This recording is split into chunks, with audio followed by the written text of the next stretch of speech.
অনেকদিন আগে সবুজ গাছপালা আর ঝকঝকে নদীতে ঘেরা এক সুন্দর জঙ্গলে একটি সিংহ পরিবার বাস করত। সেই পরিবারের সবচেয়ে ছোট সদস্য ছিল একটি সিংহ শাবক। তার নাম ছিল লিও। লিও ছিল খুবই মিষ্টি আর দুষ্টু। সে সারাদিন বন্ধুদের সঙ্গে খেলত, প্রজাপতির পেছনে দৌড়াতো আর নদীর ধারে ঘুরে বেড়াত।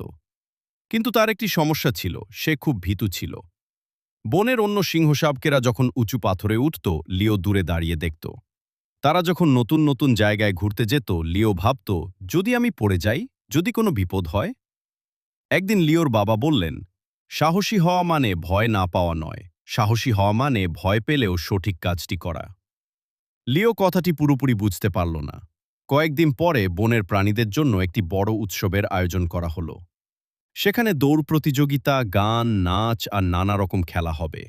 লিও অংশ নিতে চাইল, কিন্তু মনে মনে সে খুব ভয় পাচ্ছিল। প্রতিযোগিতার দিন সকালে তার বন্ধু বানর মিকু বলল, চলো, তুমি দৌড় প্রতিযোগিতায় নাম লেখাও। লিও বলল, না, আমি পারবো না, সবাই আমার চেয়ে দ্রুত দৌড়ায়।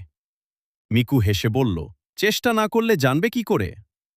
অবশেষে লিও সাহস করে নাম লেখালো। দৌড় শুরু হলো। সব প্রাণী দ্রুত ছুটতে লাগল।